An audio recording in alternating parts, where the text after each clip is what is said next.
The morning sun poured through the floor-to-ceiling windows of the corner office on the 32nd floor. The CEO of Precision Auto Industries leaned back in his leather chair, tapping a pen against the edge of his mahogany desk. At 47, Richard had built his company from a small parts supplier into one of the country's leading manufacturers of automotive components.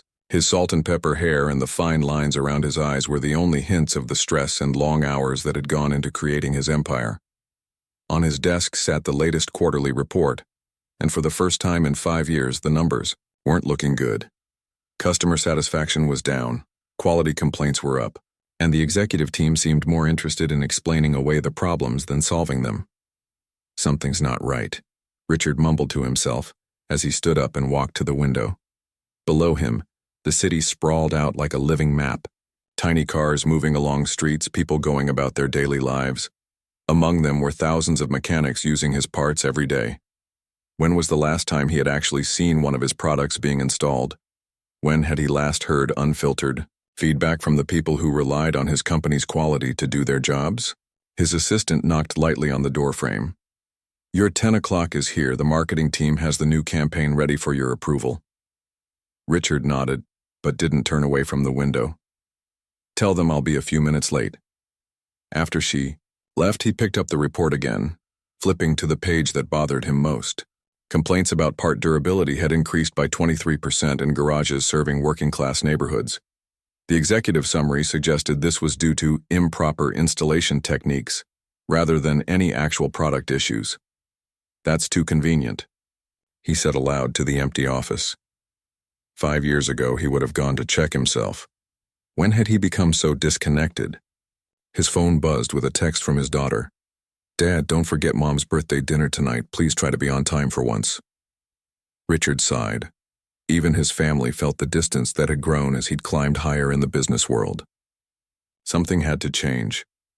An idea began to form. Something his board would call crazy.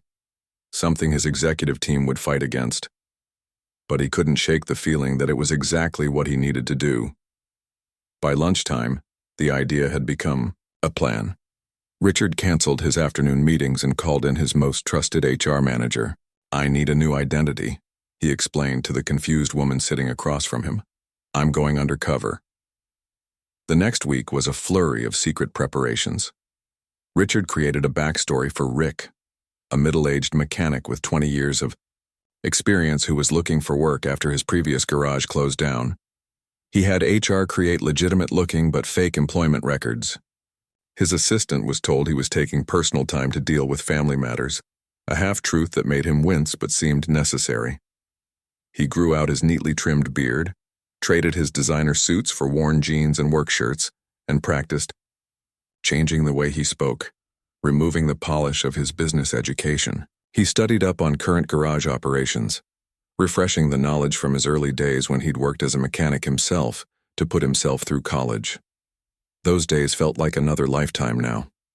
The night before his undercover mission was set to begin, Richard stood in front of the bathroom mirror in his penthouse apartment, barely recognizing himself. His hands, soft from years of office work, would be a giveaway. He spent an hour roughening them up with sandpaper until they looked like they belonged to someone who worked with tools daily. "What am I doing?" he asked his reflection. Part of him wanted to call the whole thing off.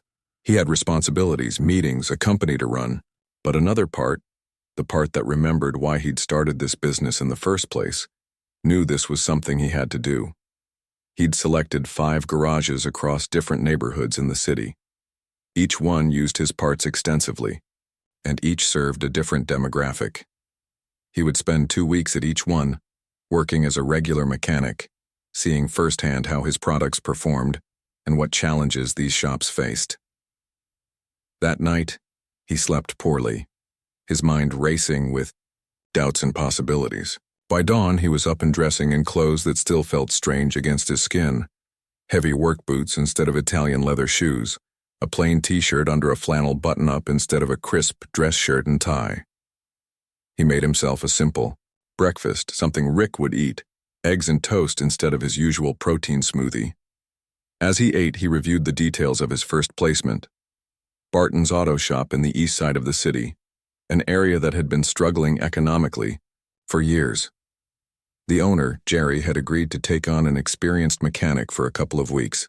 No questions asked. Cash payment. Richard had arranged it through several layers of contacts to keep his real identity hidden. His luxury cars were too flashy, so he'd bought an old but reliable pickup truck for the duration of his project. As he climbed into it, the vinyl seat cracked under his weight. The engine rumbled to life with a sound very different from the purr of his sports car. With one last look at his high-rise apartment building, Richard pulled into morning traffic, heading east toward a world he had once known well, but had long since left behind. His stomach churned with a mixture of anxiety and excitement. For the first time in years, he had no idea what the day would bring. No carefully planned schedule, no assistant managing his time, no board members to impress. Just a man named Rick, looking for work as a mechanic, trying to understand where his company had gone wrong. As the familiar landmarks of his comfortable life faded in the rearview mirror, Richard felt something he hadn't experienced in a long time. The thrill of stepping into the unknown, where real answers might be waiting. The old pickup truck rumbled to a stop in front of Barton's auto shop. Richard sat for a moment, taking in the sight before him. The garage was housed in a weathered brick building with a faded sign that had probably been bright 20 years ago. 3 of the 4 bay doors were open, revealing mechanics working on various vehicles. The sounds of clanging metal, power tools, and old-school rock music filled the air. This was it. Day 1 of his undercover mission. Richard took a deep breath, grabbed his worn duffel bag with basic tools, and stepped out of the truck. The concrete lot was stained with decades of oil spills and littered with parts waiting to be installed or discarded. He couldn't tell which. The contrast to the pristine manufacturing facilities he usually visited was jarring. Those places were always cleaned and polished before his arrival, workers on their best behavior. This was raw, real, and unfiltered. As Richard approached the open bays, a heavy-set man in his 60s looked up from under the hood of a sedan. His face was weathered with deep lines around his eyes, and his hands were permanently stained with grease. The name Jerry was stitched onto his shirt pocket. "You must be Rick," Jerry said, wiping his hands on a rag that was already black with oil. "Thought you might not show." "I'm here and ready to work," Richard replied, consciously roughening his usually polished speech. Jerry gave him a once-over, eyes narrowing slightly. Hands look too clean for someone with 20 years in the business. Richard tensed. He'd been made already? But then Jerry laughed. "Relax. I'm just messing with you. But seriously, those hands are going to be black as coal by lunchtime." He gestured around the garage. "Welcome to paradise. And by paradise, I mean controlled chaos." For the next hour, Jerry walked Richard through the garage, introducing him to the other mechanics, a diverse group of men and women ranging from their 20s to their 60s. Each had their specialty, from electrical systems to bodywork. Richard noted how they all seemed to work with a mix of newer and older tools, sometimes using creative workarounds for equipment they didn't have. "Budget's tight," Jerry explained, when he caught Richard looking at a makeshift lift stabilizer made from what appeared to be repurposed scaffolding parts. "We make do with what we've got. Rich folks across town get their cars fixed with fancy equipment. Here we fix the same. Problems with half the tools and twice the ingenuity." By mid-morning, Richard was assigned his first job, diagnosing an engine issue on a 10-year-old family minivan. The owner, a tired-looking mother of 3, had explained that she needed it fixed quickly and cheaply. It was her only way to get to work and take her kids to school. As Richard popped the hood, he immediately recognized several precision auto parts, his company's parts, looking far more worn than they should have been for their age.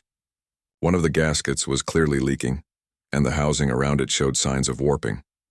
He frowned. This wasn't right. These parts should last much longer. "Something wrong?" asked Luis, an experienced mechanic working on a truck in the next bay. "These parts seem to be failing prematurely," Richard said before he could stop himself. Luis snorted. "Welcome to the real world, man. Those fancy precision parts aren't what they used to be. 5-6 years ago? Quality stuff. Now they're cutting corners using cheaper materials. We see it all the time." Richard felt a sting of personal offense but swallowed it down. This was exactly why he was here, to hear the unfiltered truth. Lunchtime. His hands were indeed black with grease. His back ached from bending over engines, and he'd heard at least a dozen complaints about his own company's products. The workers ate lunch together in a small break room with mismatched chairs and a refrigerator that made concerning noises. Richard sat quietly, listening to their conversations about problem customers, money troubles, and family stories. The afternoon brought more challenges. The diagnostic computer, essential for modern cars, kept freezing and had to be restarted. Multiple times. When Richard suggested they might need a new one, Jerry just laughed. Sure, and I need a vacation home in Hawaii. That thing costs more than I make in 2 months. We restart it, we hit it sometimes, and we pray it works. By the end of the day, Richard had fixed 3 vehicles and helped with 2 others. His muscles ached in ways they hadn't in decades. As the other mechanics began to pack up their tools, he noticed a light still on in the far corner of the garage, partially hidden behind a large tool cabinet. Curious, he walked over to find someone working alone on a complex transmission disassembly. This mechanic was smaller than the others, and when they looked up, Richard was surprised to see it was a young woman, possibly still a teenager, with determined eyes and hair pulled back in a tight ponytail.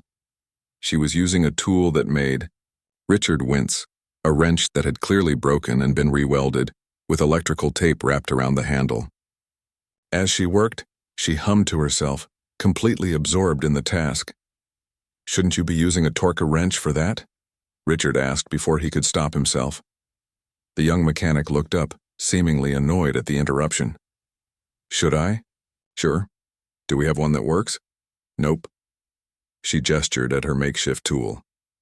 "This gets the job done just fine. I'm gentle with her." She patted the transmission like it was a living thing. Richard stepped closer, fascinated by her confident movements, despite the inadequate equipment. "That's a complicated job for—" He trailed off, not wanting to sound condescending. "For a girl?" she finished, raising an eyebrow. "Or for someone my age?" "For anyone," Richard corrected himself. "That's a European transmission. They're notoriously difficult." She shrugged. "It's just a puzzle. All the pieces fit together a certain way. You just have to listen to what the machine is telling you." Before Richard could respond, Jerry appeared behind him. "I see you've met our resident genius. Don't let her age fool you. She can fix things the rest of us give up on." "I'm just passing through," she said, turning back to her work, saving up for engineering school. As Richard walked back to his truck that evening, his mind was racing. In just one day, he'd seen more problems with his products than any quality report had ever shown. He'd witnessed skilled professionals working with dangerous, inadequate equipment, and he'd discovered a young talent using broken tools held together with tape and determination. The comfortable distance between his executive suite and the realities of places like Barton's Auto Shop suddenly felt like more than just miles. It felt like different worlds. And somehow, in just one day, the world of grease and makeshift tools felt more real than the one with spreadsheets and board meetings he'd left behind. It was Friday afternoon, the end of Richard's first week at Barton's Auto Shop. The garage was busy with customers trying to get their cars fixed before the weekend. A sleek, black luxury sedan had been towed in earlier, a complex electrical problem that had the other mechanics scratching their heads. "Taylor," Jerry called across the garage. "Got a special one for you." Taylor wiped her hands on a rag and made her way over to the sedan. Richard followed, curious to see how she'd handle it. "Owner says the computer's going crazy. Everything from airbag warnings to transmission failures, but the dealer couldn't find anything wrong," Jerry explained. "They're charging him an arm and a leg just to look at it. Told him we'd give it a shot." Taylor nodded, already opening the driver's side door to check the dashboard. "Rich people problems," she muttered. But there was no real bitterness in her voice, just the focus she brought to every challenge. For the next hour, Richard watched as Taylor methodically traced the electrical system, tested connections, and ran diagnostics. She'd created her own testing tools using parts of broken equipment wired together in ways that shouldn't work, but somehow did. Her makeshift voltage tester was held together with electrical tape, a bent paperclip, and what looked like part of an old phone charger. "You need to be careful with that," Richard said, eyeing the tool with concern. "If it shorts out near the airbag system." "I know what I'm doing," Taylor replied, not looking up. "Been using this for months. It's fine."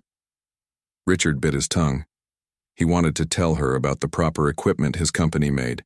Equipment that would make her job safer and easier, but that would blow his cover. The garage grew quieter as other mechanics finished their work and customers picked up their vehicles. By 6 o'clock, only Richard, Taylor, Jerry, and one other mechanic remained. Taylor was still deep under the dashboard of the luxury car, muttering to herself as she traced wires. "Got it," she finally exclaimed, emerging with a triumphant smile. "There's a pinched wire harness behind the glove box. Previous repair wasn't done right and it's causing random shorts in the system." "Can you fix it?" Jerry asked, looking at his watch. He clearly wanted to close up for the weekend. "Give me 30 minutes, Taylor said confidently. Jerry nodded. "I'm heading out then. Lock up when you're done?" He tossed her a set of keys, which she caught one-handed without looking. "Rick, you good to stay and help her finish up?" Richard nodded, secretly pleased for the chance to work alongside Taylor without others around. As Taylor crawled back under the dashboard, Richard handed her tools as needed, impressed by how quickly she worked. She seemed to have a map of the car's electrical system in her head, navigating the complex tangle of wires with certainty. "Almost there," she murmured. "Just need to splice this connection and—" Suddenly, there was a sharp crack. Taylor jerked backward, a small cry escaping her lips. Her homemade testing tool had finally failed, sending a shock through her hand. "Taylor!" Richard rushed forward as she cradled her right hand. A thin line of blood appeared across her palm where the metal had cut her skin. "It's nothing," she said through gritted teeth. "Just a scratch." But Richard could see it was more than that. The shock had left an angry red mark, and the cut, while not deep, ran across her palm. "Let me see," he insisted, guiding her to the small break-room sink. As he helped her wash the wound, she winced. "That tool was an accident waiting to happen," he said, unable to keep the concern from his voice. "It's all we have," Taylor replied defensively. "You think Jerry can afford fancy equipment? We make do." Richard opened the first aid kit hanging on the wall. It was sparse, a few Band-Aids, some antiseptic wipes, nothing substantial. He found a clean shop towel and wrapped it around her hand. "Hold this tight," he instructed. "I think you need a few stitches." "No way." Taylor shook her head firmly. "No doctors, no hospitals, I'm fine." "That could get infected," Richard argued. "Do you know how much an ER visit costs?" Taylor shot back. "More than I make in 2 weeks, for what? A couple of stitches and some antibiotic cream I can get at the drugstore? No thanks." Richard felt a wave of frustration. In his real life, a minor injury would mean a quick trip to his private doctor. No waiting, no worrying about cost. The gap between his world and Taylor's had never felt wider. "At least let me help you finish the car," he offered. Taylor hesitated, then nodded reluctantly. "Fine, but I'm still doing the work. Just need an extra hand since this one's temporarily out of commission." As they returned to the sedan, Richard found himself automatically taking charge, retrieving the correct tools, and suggesting a safer approach to the repair. His extensive knowledge of automotive systems, knowledge Rick the mechanic shouldn't have, began to show. "Wait," Taylor said suddenly, pausing in her work. "How do you know about the secondary grounding point? That's not in any repair manual I've ever seen." Richard froze, realizing his mistake. I worked on these models before." Taylor's eyes narrowed. "No, you didn't. You told Jerry you specialized in American makes, not imports. And you just called that connector by its internal part number, not its service code. Only someone from manufacturing would know that." The suspicion in her eyes was clear now. Richard felt the carefully constructed identity of Rick crumbling around him. "Who are you really?" Taylor demanded, standing up straight despite her injured hand. "Some kind of corporate spy? Trying to steal Jerry's customers?" Richard sighed deeply. The moment of truth had arrived sooner than he'd expected. "I'm not a spy," At least, not in the way you think. Then what? Taylor crossed her arms defensively. My name isn't Rick, it's Richard Wilson. I'm the CEO of Precision Auto Industries. Taylor's eyes widened, then narrowed again. The parts company? The one whose gaskets keep failing on us? Richard winced at the accuracy of her assessment. Yes, that's why I'm here. I needed to see firsthand what was happening with our products, why we were getting complaints. I couldn't get the real story from reports and meetings. Taylor took a step back, her expression hardening. So we're what, your little research project, slumming it with the working folks to ease your rich guy conscience? It's not like that, Richard protested. But Taylor was already gathering her things. I can't believe this, she said, her voice tight with anger. I trusted you, told you things about myself, and you were lying the whole time. Taylor, please, let me explain. Save it for your board meeting, she snapped. I'm sure this will make a great story for your executive friends. I went undercover and found the little people so fascinating. The door to the garage banged open, and Jerry appeared, his face tight with concern. Forgot my phone, he began, then stopped, looking between them. What's going on, Taylor? You're bleeding. Ask him, Taylor said, pointing at Richard.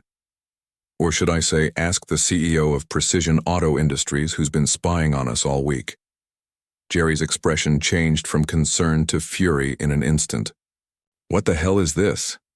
And just like that, Richard's careful plan collapsed entirely. As he stood in the middle of the grimy garage, faced with the anger and sense of betrayal from people he'd come to respect, he realized that fixing this would take much more than simply explaining his good intentions. The real work, the harder work, was just beginning. The weekend passed in a blur for Richard. After the confrontation at the garage, he'd returned to his empty penthouse apartment, which suddenly felt cold and lifeless compared to the noisy, greasy warmth of Barton's auto shop. He'd spent 2 days thinking about Taylor's angry words, about the dangerous conditions she worked in just to make ends meet, about the talent being wasted due to circumstances beyond her control. By Monday morning, Richard had made his decision. He arrived at the garage an hour before opening, still driving his old pickup truck but dressed in his usual business attire, a stark contrast to the worn jeans and work shirts of the past week. Jerry was already there, opening up the bay doors. His expression hardened when he spotted Richard. You've got some nerve showing up here again, Jerry said, crossing his arms. I know, Richard nodded, acknowledging the justified anger. I came to apologize, and to make things right if you'll hear me out. Jerry studied him for a long moment. 5 minutes, that's what you get. Inside the garage office, a cramped space with filing cabinets overflowing with paperwork and a desk covered in parts catalogs, Richard laid out the plan he'd spent the weekend developing. I didn't come here to spy on you, he began. I came because our quality reports showed problems, but no one could tell me why. I needed to see for myself. So you lied to everyone, Jerry stated flatly. Yes, Richard admitted, and I was wrong to do that. But what I learned here, what I saw, has opened my eyes. The parts we've been making for the last few years aren't holding up in real-world conditions, and the tools mechanics like you and Taylor are forced to work with are dangerous. Jerry's expression remained unchanged. Tell me something I don't know. I want to fix it, Richard said simply. All of it. He outlined his proposal, a complete redesign of Precision's gasket line to address the durability issues, a new program to provide proper tools and equipment to independent garages at affordable prices, and, most importantly, a fully funded apprenticeship program for promising young mechanics with Taylor as the first participant. Why should I believe any of this? Jerry asked when Richard finished. Corporate types make promises all the time. Richard pulled out his phone and showed Jerry the emails he'd already sent to his executive team, the meeting scheduled for that afternoon to begin implementing the changes, and the funds he'd personally allocated to kickstart the apprenticeship program. Because I'm starting today, Richard said, with or without your help. But I'd rather do it with you. Jerry's stern expression finally softened slightly. You'll need to convince Taylor, not me, and that won't be easy. Is she coming? In today? Jerry checked his watch. Should be here in about 20 minutes. I don't know if she'll talk to you, though. Richard nodded. I understand. I'll wait. When Taylor arrived, her hand was properly bandaged. She'd clearly sought medical attention despite her concerns about cost. She stopped short when she saw Richard in the office, her expression a mixture of surprise and lingering anger. Hear him out, Jerry said to her. 5 minutes, same as I gave him. Taylor hesitated, then entered the office, keeping her distance from Richard. Make it quick. Richard took a deep breath. First, I want to apologize. You're right. I lied. To you, to everyone here. There's no excuse for that. You could have just asked to observe, Taylor pointed out. We would have shown you how things work. You're right, Richard acknowledged. I thought I needed to see things without anyone knowing who I was. But all I did was break your trust, and I'm sorry for that. Taylor's expression remained guarded, but she nodded slightly for him to continue. What I saw here, especially your talent and the conditions you're working under, made me realize how disconnected I've become from the real world where our products are used, Richard continued. The tools you're forced to work with are dangerous. The parts we've been making aren't good enough, and people with extraordinary talent like you are being held back by circumstances that shouldn't exist. Nice speech, Taylor said, though her tone had softened slightly. What's your point? I want to offer you a paid apprenticeship at Precision Auto Industries, Richard said directly. Full-time in the summers, part-time during the school year.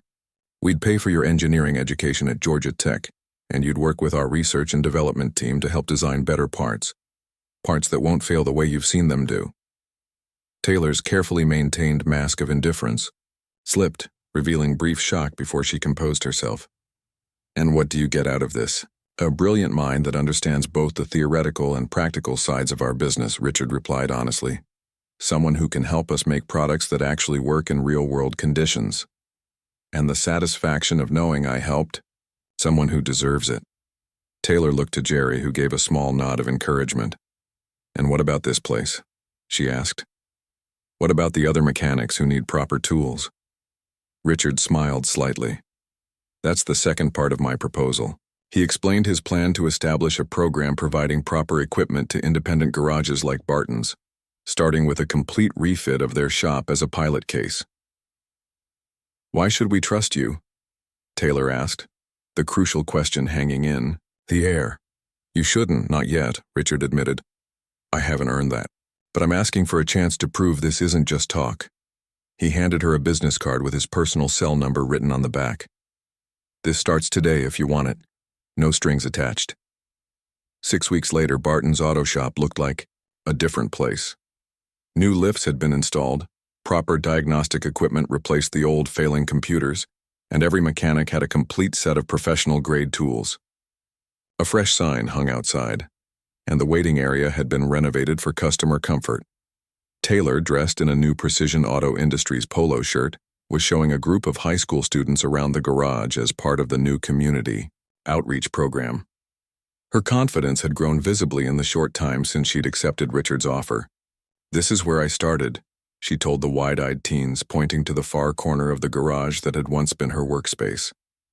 Now I split my time between here, teaching the next generation, and the R&D labs at Precision, designing parts that work better for real mechanics. Richard watched from the doorway, dressed casually now in jeans and a button-up shirt, a middle ground between his CEO suits and his Rick the Mechanic disguise. Taylor had insisted he participate in these educational tours whenever possible, to show the students that the corporate world didn't have to be disconnected from reality. After the students left, Taylor approached him, holding a prototype of a new tool they'd been developing together, one designed specifically for working on electric vehicle battery systems. The engineers made the changes we discussed, she said, demonstrating how the insulated handle had been improved. It's safer now and easier to use in tight spaces. Richard nodded approvingly. You were right about the grip design. This is much better. The scholarship program launches next month, Taylor reminded him. Are you sure the board is okay with funding 20 full rides instead of the original 10? They are now. Richard smiled. Having you present the data on long-term benefits to the company was the tipping point. They couldn't argue with your projections. In the months since the confrontation at the garage, Richard had transformed not just his company's approach to product design and community engagement, but his own leadership style. He now spent at least one day a month working alongside mechanics in various garages, keeping his connection to the real-world use of his products alive. The apprenticeship program, now named the Future Innovators Initiative, had spread from Barton's to 20 other independent garages across the city, with plans to expand nationally by year's end. "My mom's finally getting the medical treatment she needed," Taylor said as they walked toward the office. "The health insurance from the apprenticeship program covered everything." Richard nodded, feeling a quiet satisfaction that went deeper than any business success he'd achieved before. "How's the college application coming along?" Taylor's face lit up. "Got my acceptance letter yesterday. Full scholarship to Georgia Tech's automotive engineering program starting this fall." "That's all you," Richard said sincerely. "Your talent earned that." "Maybe," Taylor acknowledged with a small smile. "But everyone needs someone to open a door for them. You did that." As they reached the office, Jerry was showing a customer the detailed computer readout from the new diagnostic system. "See here? That's why your car was making that noise. We can fix it properly now." The customer, an elderly woman who'd been coming to Barton's for decades, looked impressed. "This place has really changed, for the better." Richard caught Jerry's eye, and the older man gave him a nod of recognition. No words were needed. Both men understood that what had begun as a deception had transformed into something authentic and meaningful, a bridge between worlds that never should have been separated in the first place. Later that afternoon, as Taylor demonstrated a complex repair technique to two apprentices from another garage, Richard took a moment to look around at what they'd built together. This wasn't just a business success story, it was a human one. About recognizing talent in unexpected places, about breaking down barriers, and about the transformative power of simply paying attention to realities beyond your own comfortable world. For Taylor, it was the beginning of a journey that would eventually lead her to revolutionize how cars were designed and repaired. For Richard, it was a reminder of why he'd started his company in the first place, not just to make money, but to make things better. And for everyone at Barton's Auto Shop, it was proof that sometimes the most important repairs happen not to cars, but to the systems that keep people apart. The drive back to his apartment that night was the longest of Richard's life. The look of betrayal on Taylor's face kept flashing in his mind. Jerry's anger, the harsh words, all of it deserved. He had gone into their world under false pretenses, thinking he was doing the right thing, but in the process he'd broken their trust. All weekend he paced his luxury apartment, which now felt strangely empty and cold. The contrast between his life and Taylor's couldn't have been more stark. Here he was with every comfort, while she worked with dangerous tools just to help keep her family afloat, her brilliant mind possibly never reaching its full potential. By Sunday night, Richard had made more notes than he had for any business proposal in his career. This wasn't about business anymore. This was about making things right. Monday morning came with a sense of purpose. Instead of heading to his corner office, Richard drove back to Barton's Auto Shop. He parked his pickup truck, not his luxury car, in the small lot and took a deep breath before stepping out. This time he wore what he might on a casual Friday at the office, not pretending to be someone he wasn't, but not intimidating them with his usual executive suit either. The garage was just opening up. Jerry was unlocking the front door when he spotted Richard approaching. "You've got some nerve showing up here," Jerry said, his voice cold. "I know," Richard replied simply. "I wouldn't blame you if you told me to leave, but I'm hoping you'll give me 5 minutes to talk." Jerry studied him for a long moment, then pushed the door open without a word. Richard followed him inside, the familiar smell of oil and metal now tinged with tension. "I'm not here to make excuses," Richard began once they were in Jerry's small office. "What I did was wrong. I should have been honest from the start." "Yeah, you should have," Jerry agreed bluntly. Do you have any idea how this looks to us, like we're some kind of zoo exhibit for rich folks to study? Richard winced at the accuracy of the statement. You're right. I came in thinking I was doing something noble, seeing how my products were used in the real world. But I didn't consider how it would feel from your side. And Taylor? Jerry challenged. That kid trusted you, opened up to you. Do you know how rare that is for her? I know I hurt her, Richard acknowledged. And that's the last thing I wanted to do. She's extraordinary. Her talent, her determination, I've never seen anything like it. Jerry's expression softened slightly. So what are you here for? To ease your conscience? No, Richard said, firmly.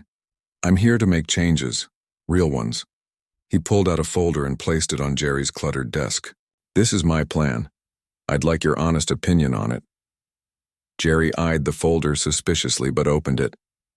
Inside were detailed proposals, a complete rehaul of Precision's quality control systems, a new line of professional-grade tools designed specifically for independent garages at affordable price points, and most importantly, a comprehensive apprenticeship program with full college scholarships for promising young mechanics. This looks nice on paper, Jerry said after skimming the documents, but I've seen corporate promises come and go.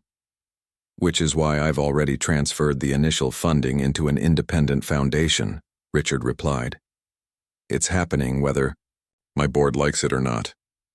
He handed Jerry a printed bank statement showing the transfer of a substantial sum.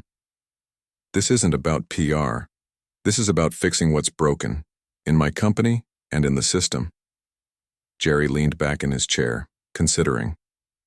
Taylor's not here today. Took the day off to get her hand properly looked at. Will you give me her address? Richard asked. Or at least pass along a message?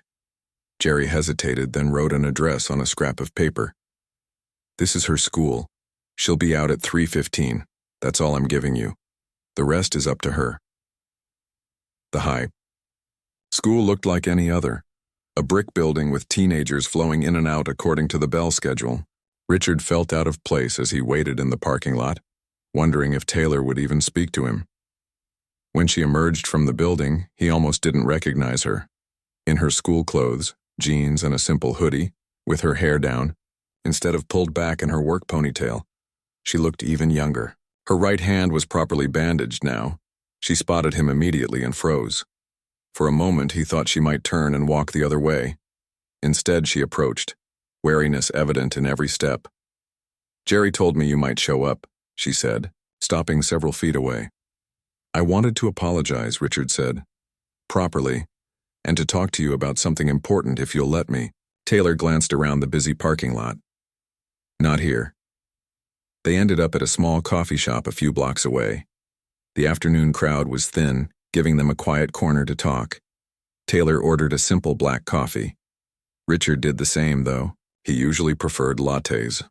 I'm sorry, he began once they were seated. I came into your world under false pretenses. I watched you work, heard your story, and didn't give you the same honesty in return. Why did you do it? Taylor asked, getting straight to the point. The truth this time. Richard considered his answer carefully. At first, it was about the business. Quality complaints were up and I couldn't get straight answers from my team. I wanted to see for myself. He paused. But then it became about more than that. Seeing you work, seeing what you could do with almost nothing, it made me realize how broken the system is. Taylor studied him over her coffee cup. And now? Now I want to fix it, Richard said simply. He slid a folder across the table, similar to the one he'd shown Jerry, but with additional pages specifically about his proposal for her. This isn't charity. This is investment in talent, in the future. Taylor opened the folder and read carefully, her expression giving nothing away.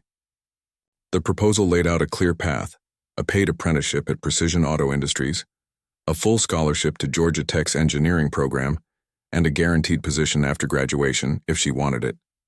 Why would you do this for me? She asked finally. Is it guilt? Partly, Richard admitted honestly, but mostly because it's the right thing to do. Your talent is extraordinary, Taylor. It shouldn't be wasted because of circumstances beyond your control. He leaned forward. And selfishly, I want people like you helping design our products. People who understand both the theory and the practical reality. Taylor closed the folder, her face still unreadable. And what about the others? The other mechanics at Barton's? The other kids who don't happen to get discovered by undercover bosses? Richard smiled slightly. She was thinking beyond herself, even now. Turn to the last page. She did, finding the outline for the broader apprenticeship program and the garage equipment initiative. Her eyebrows raised slightly as she read the details. This is real? She asked, a hint of hope creeping into her voice for the first time. It's already funded, Richard confirmed. The foundation was established this morning. I'm hoping you'll help shape it. Make sure it actually works for people like you. 3 months later, Barton's auto shop looked completely different. New equipment filled the work bays, proper safety gear was available for every mechanic, and a small classroom had been set up in what was once a storage area. Taylor moved between stations, now wearing a polo shirt with both the Barton's logo and a small precision emblem. Her role had evolved, still a mechanic but also a teacher and a bridge between the corporate world and the garage floor. Richard visited weekly, not as a boss but as a partner. Today he was helping Taylor demonstrate proper diagnostic techniques to a group of high school students, the first cohort of the new apprenticeship program. The computer will tell you one thing, Taylor explained to the attentive teenagers, but your eyes and ears might tell you another. Both are important. As the students practiced with the equipment, Richard stepped back to give them space. Jerry joined him, watching the scene with undisguised pride. Never thought I'd see the day, Jerry commented. Kids from the neighborhood, getting a real shot like this. It's just the beginning, Richard replied. The program's expanding to 5 more garages next month. And Taylor? Jerry asked. How's she doing with the college prep? Richard smiled. Acing everything. Her professors say she's asking questions they haven't considered before, practical applications they hadn't thought of. The changes weren't limited to Barton's. Back at Precision headquarters, Richard had instituted a new policy. Every executive, including himself, spent at least 1 day each month working in a garage that used their products. The field days, as they were called, had resulted in more practical improvements to their product line in 3 months than in the previous 2 years. Taylor's mother's medical bills had been covered by the health insurance that came with her new position. The extra income had allowed the family to move to a safer apartment, and Taylor's younger brother was now talking about following in his sister's footsteps, inspired by seeing her succeed. As the demonstration ended and the students began cleaning up, Taylor approached Richard. The new gasket design passed all the tests, she informed him. Even the extreme conditions we added to the protocol. Your suggestions made the difference, Richard acknowledged. The engineers were impressed. They still don't quite get it, Taylor said with a slight smile. The difference between theory and what happens in a real garage with real constraints. Which is why we need you, Richard replied. To keep us honest, to make sure we never forget who we're making these products for. Later, as Richard prepared to leave for the day, he paused in the doorway of the garage. 3 months ago, he'd been a CEO isolated in his tower, disconnected from the reality of his own business.